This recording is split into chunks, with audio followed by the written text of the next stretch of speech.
Hello everybody, my name is Livey3Poop, and today I'm going to be teaching you about 30 and 60 frames a second. So as we come to the edge of the ramp here, watch the edge of the ramp, and you can see on the left side it looks a little bit choppier. On the right side it looks a little smoother.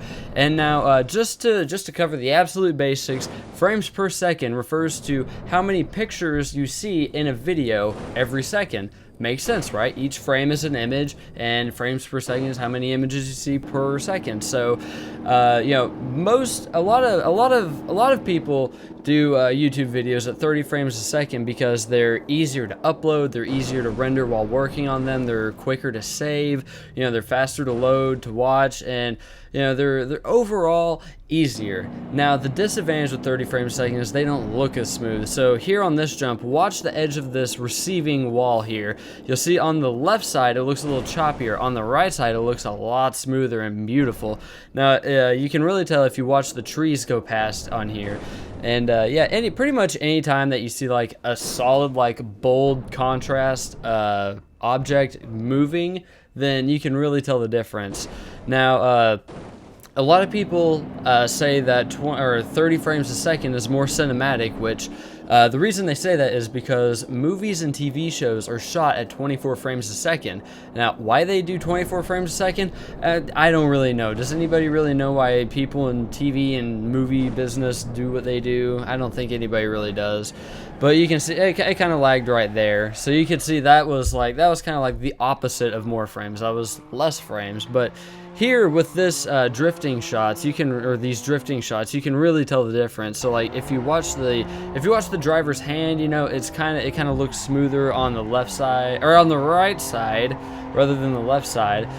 Sorry if I get my right and left mixed up. I'm doing this to point to the 30 frames a second, and I'm doing this to point to the 60, which this is my right, this is my left. It's swapped. But watch the apex on this shot. You can see it's a lot smoother over on the right side, and you know, on the left side it's a little choppier.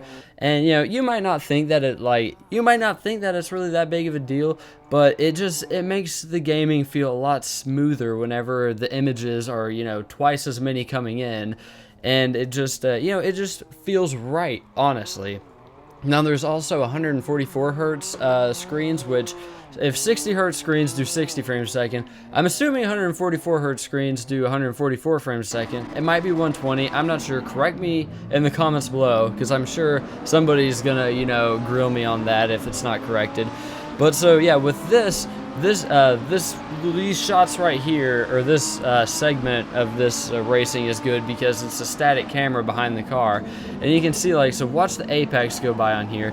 You can see all the stripes on the left side are a lot, you know, more choppy because it's got, like, it's showing, you know, the stripe right here, then it's showing it right here, then it's showing it right here. Whereas on the right-hand side, it's showing the stripe here, then here, then here, then here, then here, then here. You get what I mean. There's like, so say my fingers coming into my eyes, you know, are 60 frames a second. You know, so you've got all these frames here, and then say this is 30 frames a second. You've got these gaps right here that the 60 frames fill in. So, you know, if you have an image, or if you have an object in an image that's here at 30 frames a second, and then it's here, it's going to look kind of like a jump. But with 60 frames, if you had an object here, then here, then here, it's a lot smoother. Now, I mean, you can, like, on the extreme opposite of 60 frames a second, like, go look up some claymation videos. Nothing against claymation. I love claymation. It's just choppy, you know? That's just the nature of the animation. But so, yeah, with, a lot of people prefer 60 frames a second for shooting games because it's easier to, you know, like, track your target, and it's easier to get them. See, like, right here, bam, bam, bam, bam, 60 frames a second, help me take that son of a bitch down. But then, right here, yeah, that guy's a little further away. I kind of suck at first-person shooters, so I didn't get him. You know, that's just my bad. But then, you know, we reload, you know, put the new magazine in, and then he comes back out, and what do you know? 60 frames gets him. But, so yeah, I mean, it's trying to figure out how not to repeat myself for the duration of this video. I mean, you can see with the ATV driver here, it looks really good. This is a really good comparison because it's not accelerating; it's a constant speed, and you can see it. Now we've also got, what's next? The drone here. Okay, so if you actually watch the thick white line in the background, not the drone itself, then that's a really good thing to watch because it's so bold. You can really tell the difference in how choppy it is on the left and then on the right.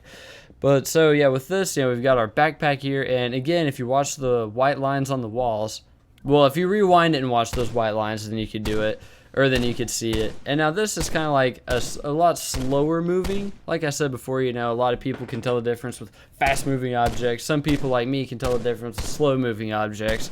So if you look at the target or the gun kind of bobbing around, you can really tell the difference, in my opinion, on the right side.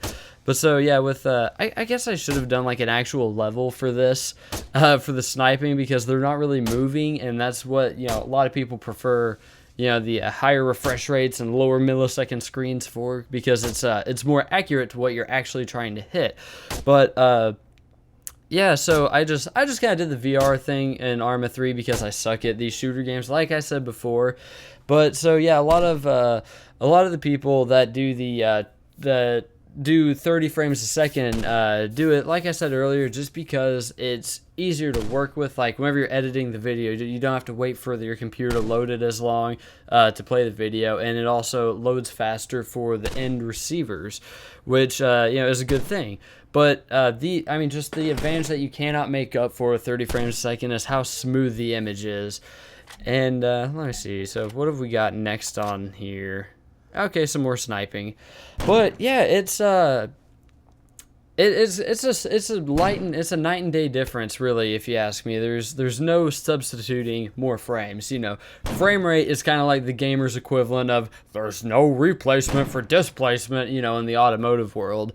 Which, I mean, you can kind of make the image a higher resolution, I guess, if you're watching a video if you're watching a video at 720p with 60 frames a second, you might think it looks as good as 1080 at 30 frames a second because it's clearer. So there's kind of ways to trick yourself into thinking they look as good, but I mean, you just can't make up for the smoothness.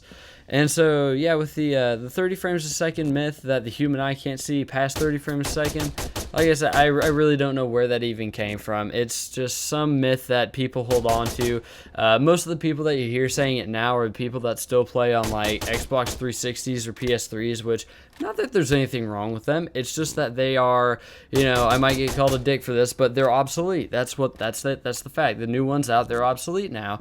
But I mean, that being said, I've had plenty of fun times on those.